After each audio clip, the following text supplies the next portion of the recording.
Assalamu alaikum everyone. Today I'll be speaking on the importance of patience. So the word patience in Arabic is sabr. Sabr means to stop or to hold oneself. And patience has been given a lot of importance in the Quran. There are about 100 places where the word and the derivatives of sabr have been mentioned. So patience is extremely important virtue in Islam, and we must understand why Islam or why the Quran attaches so much importance to cultivating this attribute or trait of patience. So there is a verse in the Quran which states, truly those who persevere patiently will be requited without measure. So this means that for patience or for keeping patience, a person will be given unlimited reward. And this verse of the Quran of earning unlimited reward for an action has come only with reference to patience.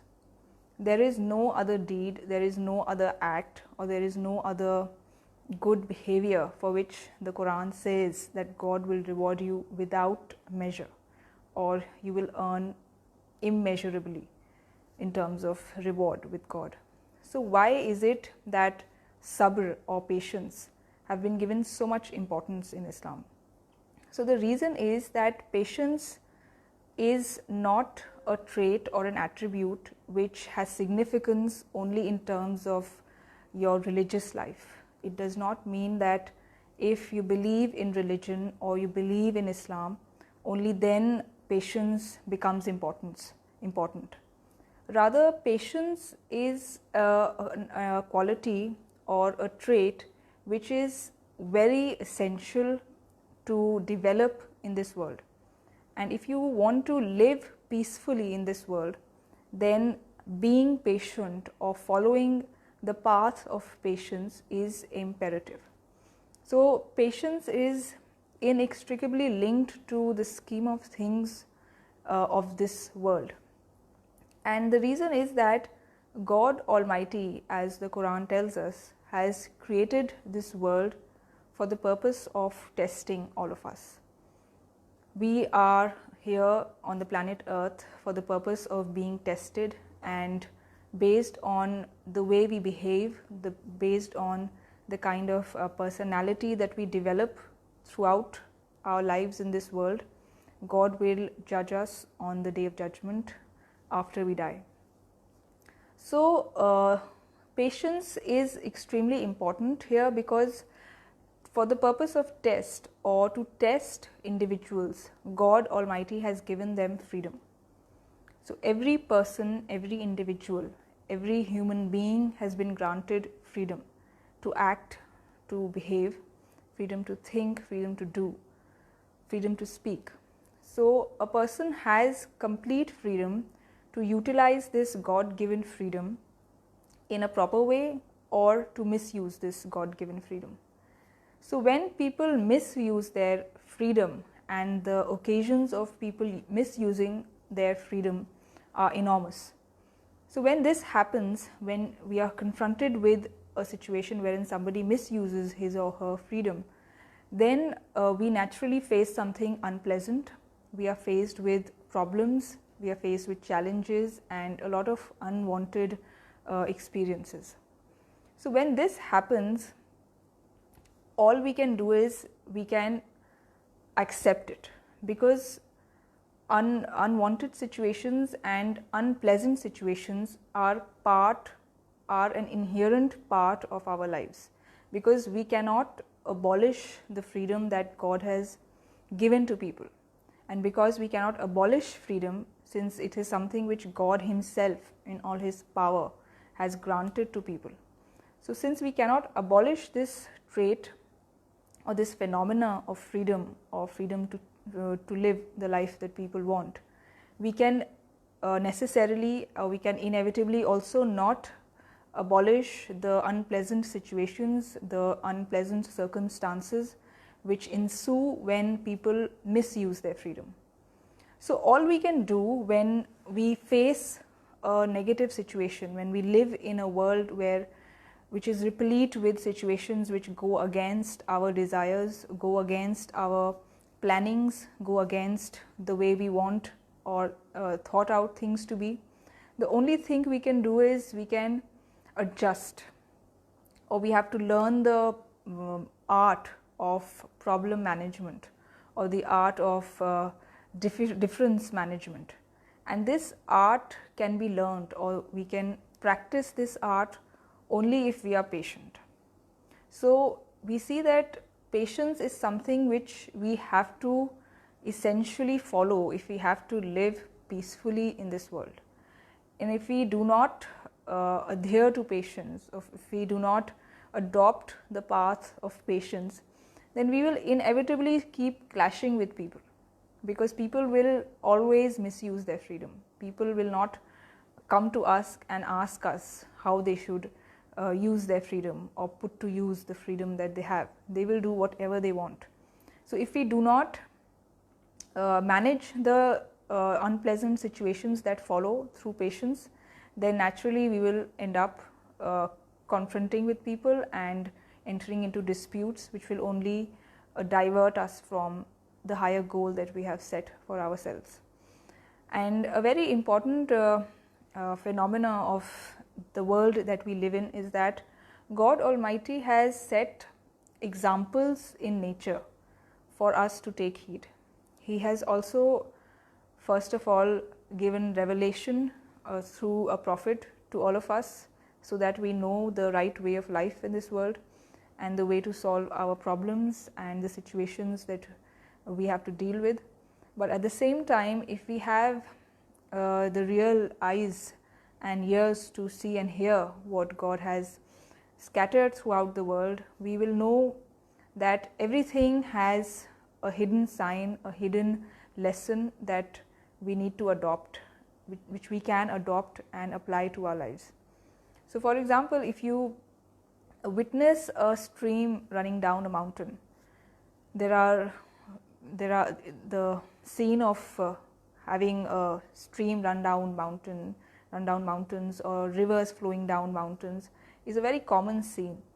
And what somebody can always witness, or somebody may have always witnessed, is that these rivers, when they flow down a mountain top, they experience, or they have a lot of boulders or big rocks on their path. So what does the stream do, or what do the rivers do when they come face to face with these boulders and these massive rocks? We see that they do not clash with these obstacles on their path. Rather, they proceed on their onward journey by swirling around and making another way for themselves.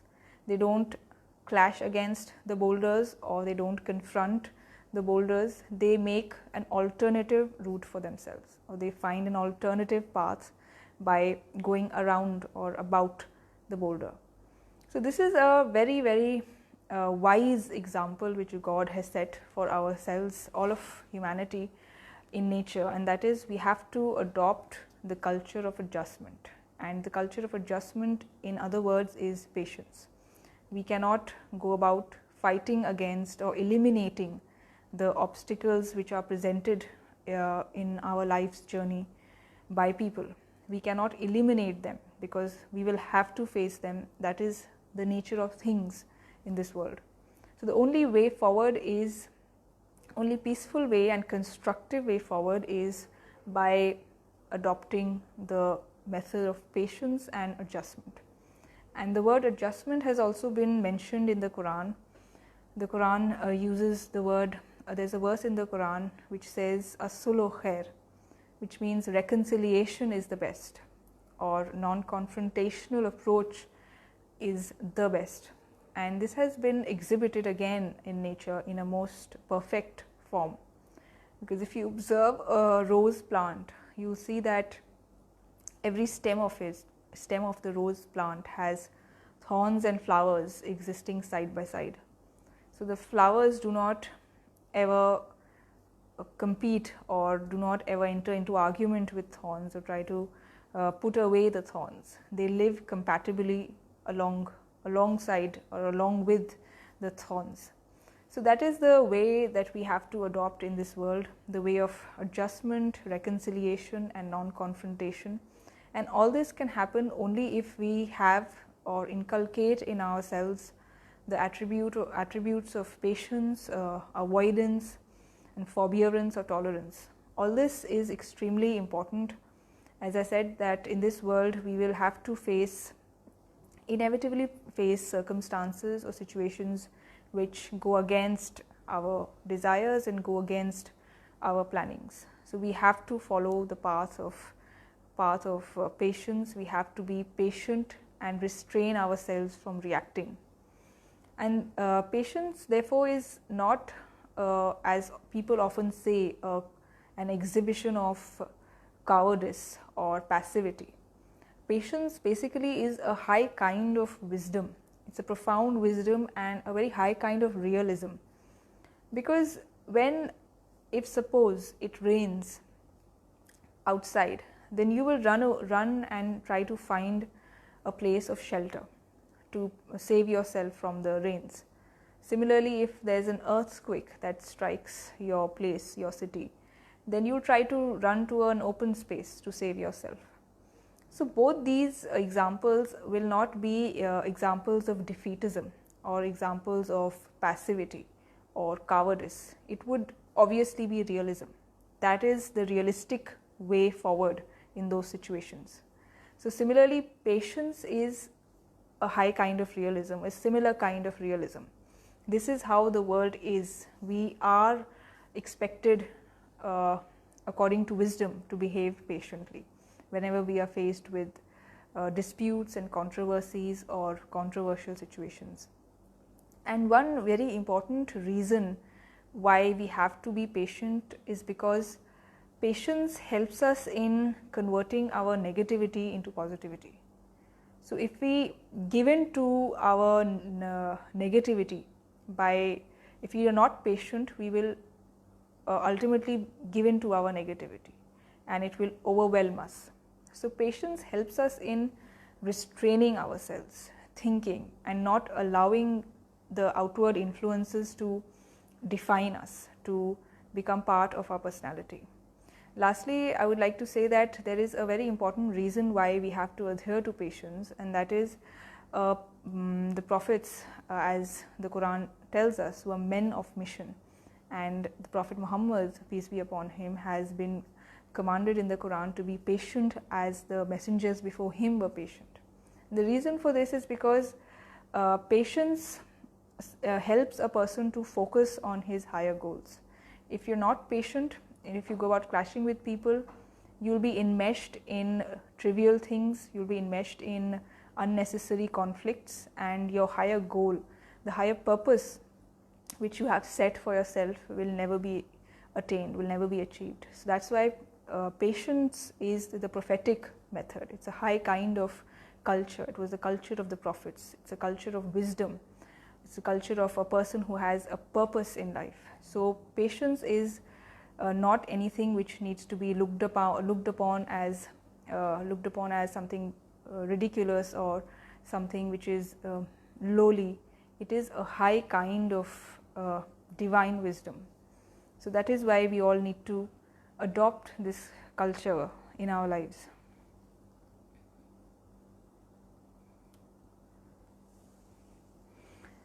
Ms. Suha Sharif has asked how to be patient in a situation when we are too much emotional.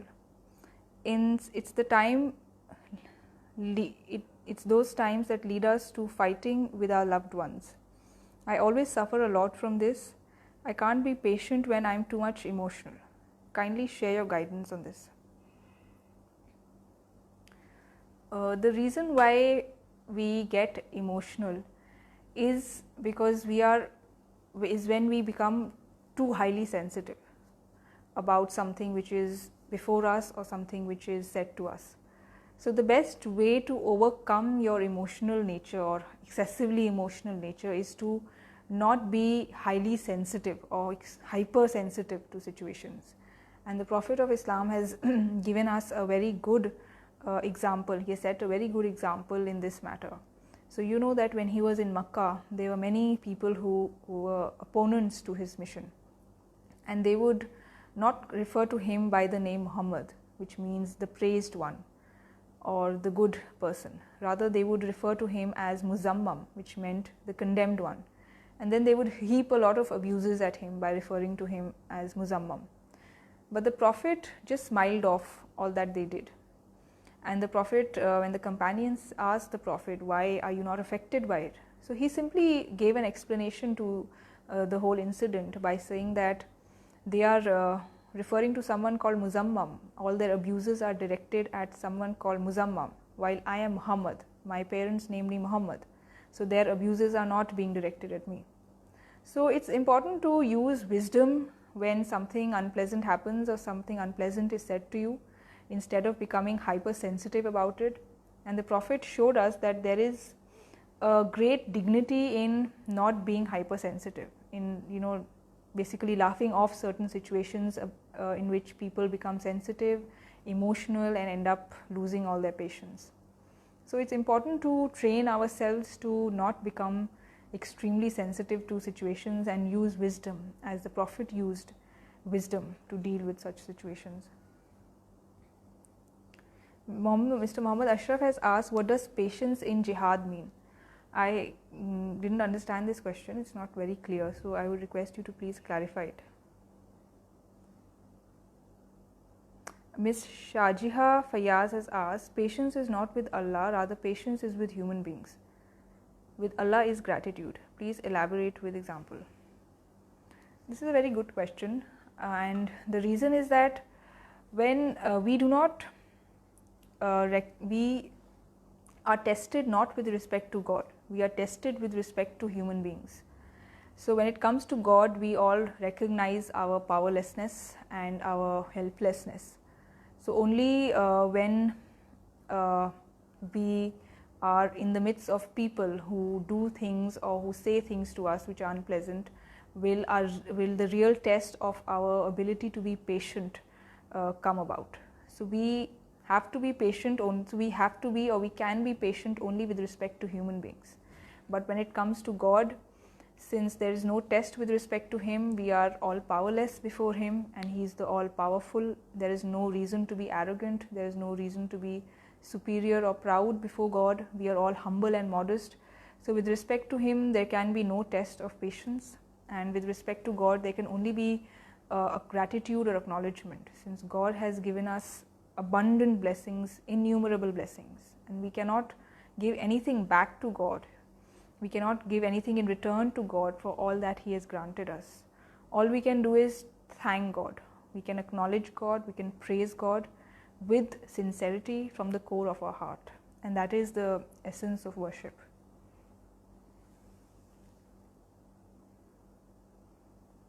Mr. Bitu Singh has given a comment. Patience does not mean to passively endure, it means to look at the end of a process. What does patience mean? It means to look at the thorn and see the rose, to look at night and see the dawn. Impatience means to be short-sighted as to not be able to see the outcome. The lovers of God never run out of patience, for they know that time is needed for the crescent moon to become full. I think this is a very beautiful comment, and it just expresses everything that I was wanting to say today in a far better way. So I'm very thankful to your comment.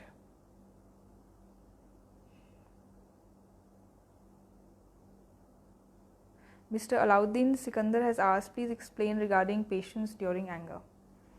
So anger is a moment or an opportunity wherein our patience is really tested, because if there is no anger, if there is no unpleasantness, then our patience obviously cannot be tested, because if everything is happening normally and according to our desires, according to our plans, then naturally we won't be tested.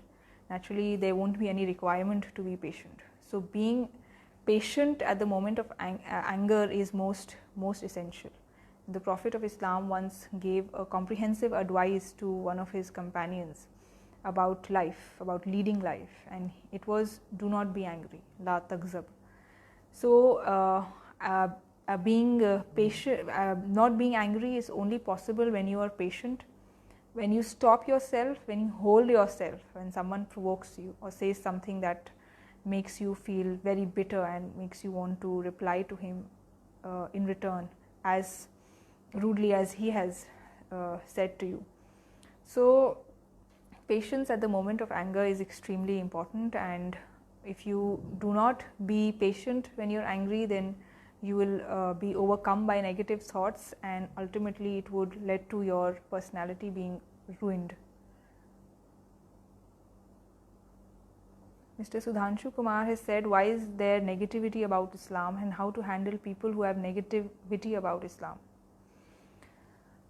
So when we say, I would not say that people are negative about Islam.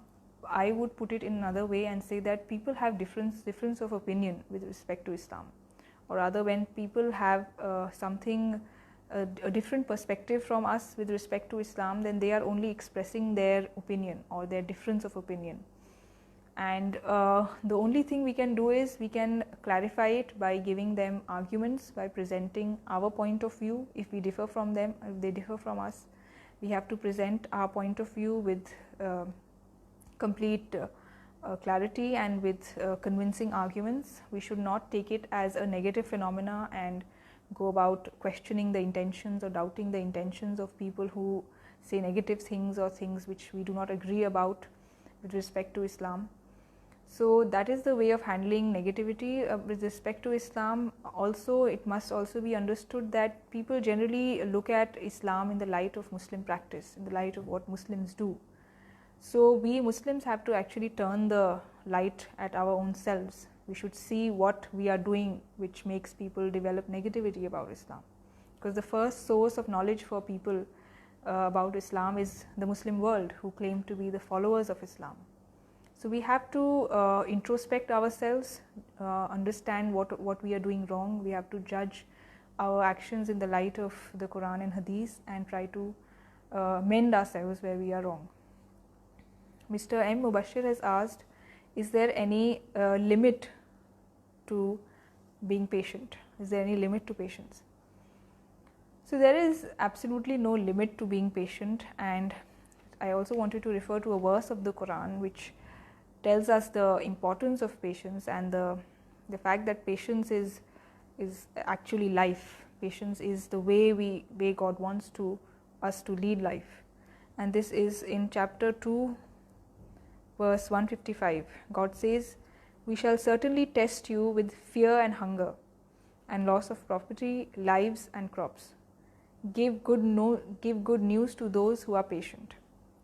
So affliction and hardship is something which is part of our life, and God has kept it in this world so that He tests us. He cannot test us or we cannot be tested when we don't go through hardship or adversity. Only in adverse situations a person's real character comes out. If somebody provokes you and you're angry, you become angry and start quarreling in a bad way, then it shows your inner personality. So unless you go through anything unpleasant, your real personality will not come out. Your real personality will not be tested or judged. So God has kept all these things in this world, affliction and adversity and problems, so that we cultivate the attribute of patience. And we cannot stand on the test of adversity unless we exhibit patience, unless we are patient. If we are patient, we will be able to be positive even during the adversity. We will be able to turn to God even during adversity. But if we are not positive, if we are negative in the midst of all the problems that we go through, then we won't be able to even remember God. We'll have failed our test, and we'll not be able to even thank God or turn to God or pray to God to remove that affliction from us. So there is absolutely no limit to patience. There can't be any limit to patience when God has made the world in such a way that we have been created in difficulty. The Quran says, لَقَدْ خَلَقْنَا الْإِنسَانَ فِي كَبَدٍ, that is, man is created in hardship. So if you're created in hardship, you have to be patient all the time. You can't refrain from being patient. You can't eliminate the idea of patience from your life, because if you don't be patient, then you won't be able to stand the test of life.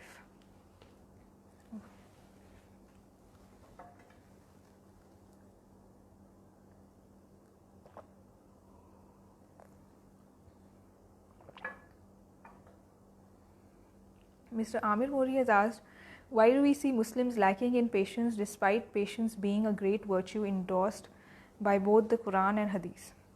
What should Muslims do to imbibe this great virtue in their daily life? It's true that in the present day situation, we see that Muslims do not behave in a patient way. This is why, as somebody just questioned, people have developed negative opinions about Islam, because people see that people who are followers of Islam, or the community who are followers of Islam, become impatient and emotional and extremely sensitive about situations, and they come out on the streets raising slogans and protesting and living in hatred, doing violence. So it's true that this is a situation which we Muslims are confronting today, and we have to really introspect and judge our actions in the light of the Quran and Hadith. It's important to not have hatred, to not have the mentality of hostility towards others. It is this mentality, or this the feeling of bitterness against others, which is actually the root cause of being impatient and taking easily to violence, taking easily to hating others. We have to eliminate that mentality. That is the root cause of all the problems. And the way to imbibe patience in our lives is obviously to read the Quran, to read the Hadith. And if you see the life of the Prophet, every example that the Prophet has set is a magnificent example in patience, both in the Makkan period and in the Medinan period. When you read those examples, you'll be so overwhelmed at how in the most difficult situations the Prophet remained patient. And it was mostly because he would turn to God in all sincerity in every situation, and seek God's guidance in a situation that he was faced with.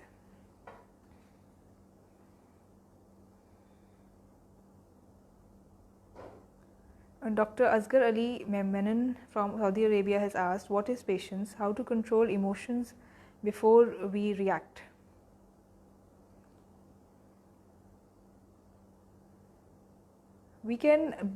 Patience, you've asked what is patience. So patience, as I said, means refraining from reacting, holding yourself, deliberating, calming yourself, and not allowing yourself to immediately react.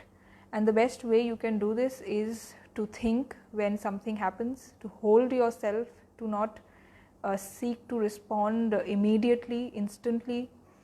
It's best to let your mind work out a plan and then act. So let your mind work, let nature work. If you allow nature to work, surely you'll be able to control your emotions and be patient.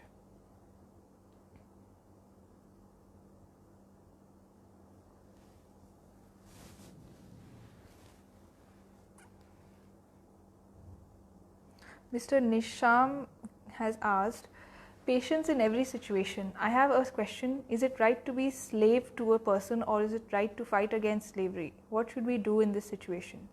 Whether to be patient in this situation and live a life of slavery without any freedom to think. I do not know exactly which particular situation you're referring to, wherein you are living, or wherein somebody is living as a slave and has no freedom to think. I think today we are living in an age of freedom, in an age of democracy and secularism. There is a lot of freedom to think. Even in a place which is not a Muslim country, Muslim majority country, you have the rights to follow Islam. And you're saying we should fight against our situation and be patient, not be patient and fight against anything which which enslaves us. So I would say that if you fight against your situation, then as the Quran has told us, the method of the prophets was not to clash with their situation, because the prophets had a huge mission, a huge goal before themselves, and that goal was the goal of conveying the message of God to all of humanity. And to fulfill the demands of this goal, to fulfill the conditions of this goal, they could not fight against everything that came before their way, because if they would do that, then that would inevitably lead to their confronting with people, confronting on issues, and becoming diverted and distracted from the main goal that you have to fulfill. So you have to be patient.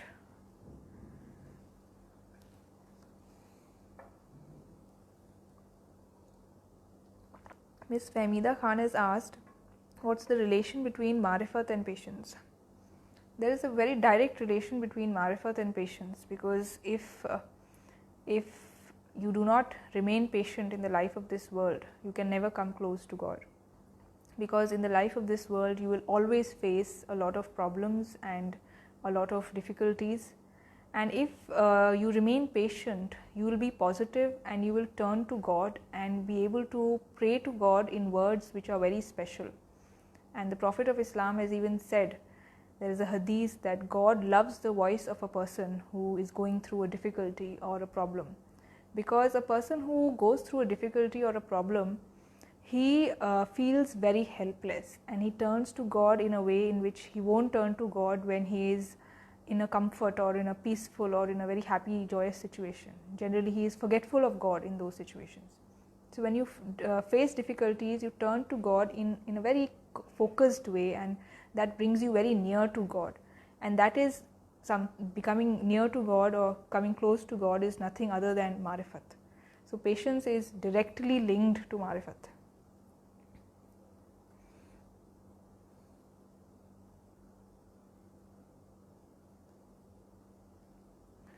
Ms. Inaya Hassan has asked how patience is different from compromise. I would say that patience is actually adjustment, and often people use such words as compromise, as going back on your principles, but that is not true. Patience is a very high kind of realistic attitude, and you are speaking of compromise. I would like to refer to you an incident, a very remarkable incident from the life of the Prophet. And when he had migrated to Medina, so he had planned once with his companions to go to Hudaybiyah, to go to Makkah to perform Umrah under a guidance of God. But he was stopped at Hudaybiyah, and the Meccan opponents prevented him from going forward. And so the Prophet negotiated with them and entered into a 10-year no-war pact. And the details of the pact show us history. This is all available in books of the biographies of the Prophet, that the Prophet once, while he was dictating, started the treaty, the terms of the treaty in these words. This is what has been accepted or agreed upon between Muhammad, the messenger of God, and Suhail ibn Amr, who was the representative of the Meccan opponents. So the Suhail ibn Amr, who was the representative of the opposite party, said that I will not accept this. You are not a prophet of God. We refuse to accept you as the prophet of God. So you remove the word messenger from your name, and you say simply Muhammad ibn Abdullah. You write yourself as Muhammad ibn Abdullah. So the Prophet immediately accepted his condition. He did not remain stubborn or adamant over the fact that yes, I am the Prophet, I received revelation, so my name should carry the word messenger. He immediately went back, he retreated, he said, all right. He erased the words, got the word messenger erased, and wrote himself simply as Muhammad ibn Abdullah. So this is apparently a moment of compromise, but it was not really compromise. It was a high kind of wisdom, and if you read history, this whole event or incident of Hudaybiyah has been acknowledged by scholars as the most victorious moment in the life of the Prophet, and it laid the path of the spread of Islam throughout Arabia.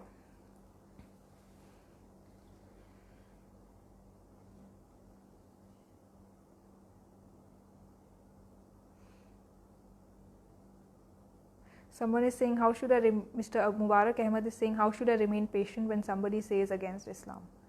So this is actually a moment to be patient and to think and respond to him intellectually. If you don't remain patient, you will start fighting, pick up a fight, and that person will not change his opinion if you start fighting with him. But if you remain patient and you deliberate over what he has said, you'll be able to come up with a better response and be able to address his mind, and he might be able to even change his opinion. So you have to be patient when somebody says anything against Islam.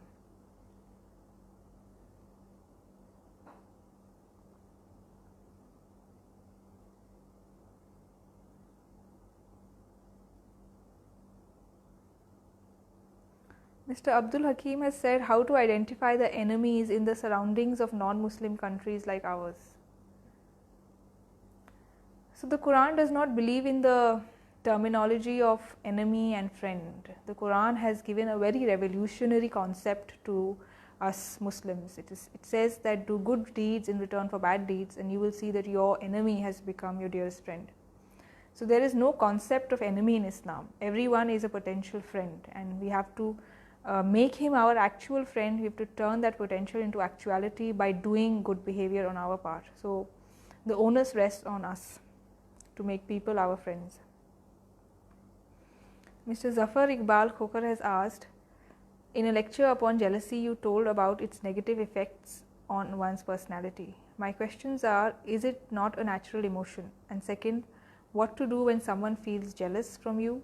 Is patience the only solution in such a situation, or is that negative feelings of jealousy can be extinguished by good and helping conduct?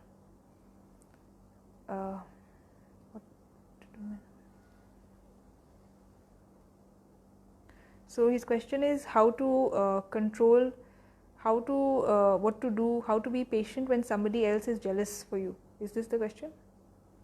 Okay.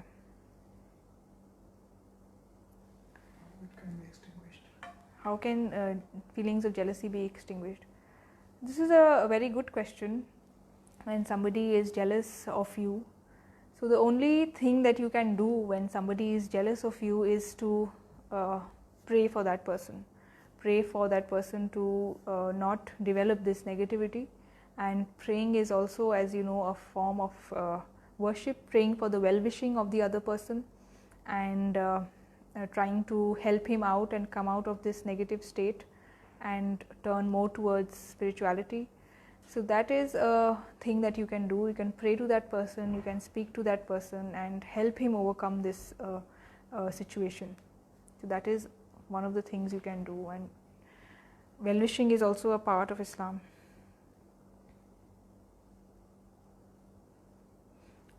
Dr. Nagma Siddiqui has asked, why is it mentioned in the Quran that God is with those who are patient? The reason why God is with those who are patient is that when you are patient, you have a greater tendency to think about God, think about godly things, and to behave in a good way and remember God often. If you're not patient, if you behave in an impatient way, you tend to be more reactive, you tend to be negative, you tend to fight with people, have hatred. So in this psychological state, you cannot remember God. So God will naturally be with those who are patient and positive. And it's also important to understand that God's help comes for those, or God's help is with those who are patient.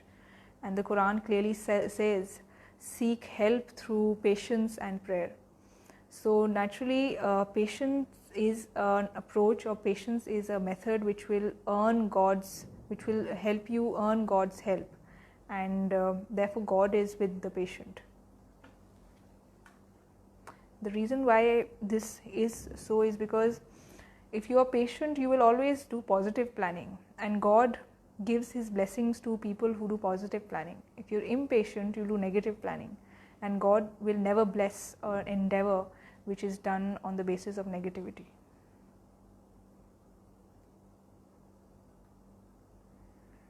This question is from Muhammad Haider. How can we get ourselves to stop? This is the last question. How can we get ourselves to stop wanting and expecting immediate output? This is also a good question, and the way forward into developing this approach is that you have to really develop the art of thinking, and you have to know that any result or any good result or any far-fetched result can be attained only through sustained kind of hard work, which is called perseverance or endurance. That is how history has shown us.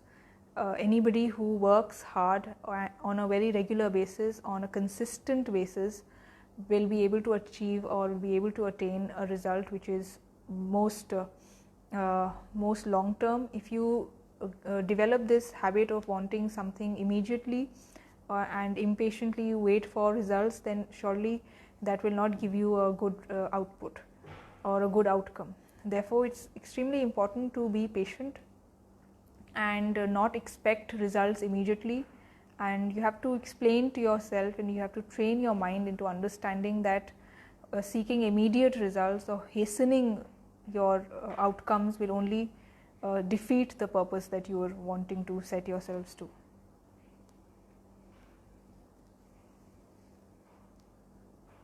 Mr. Shahid Hassan Rabbani has asked, what should one do immediately if he finds that he is becoming impatient or not being able to control his emotions?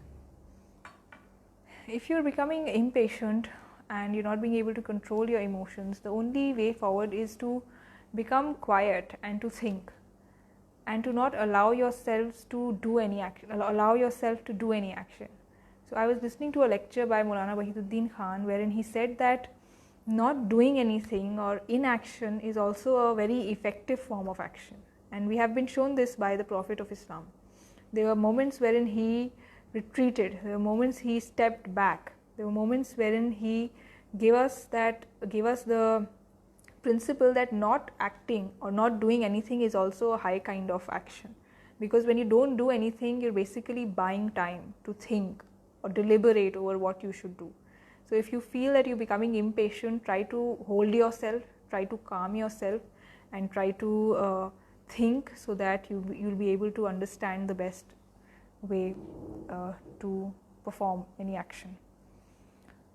So this was the last question that I had to take. I hope you all found the session fruitful and instructive. Tomorrow, inshallah, I'll return with another topic. Thank you.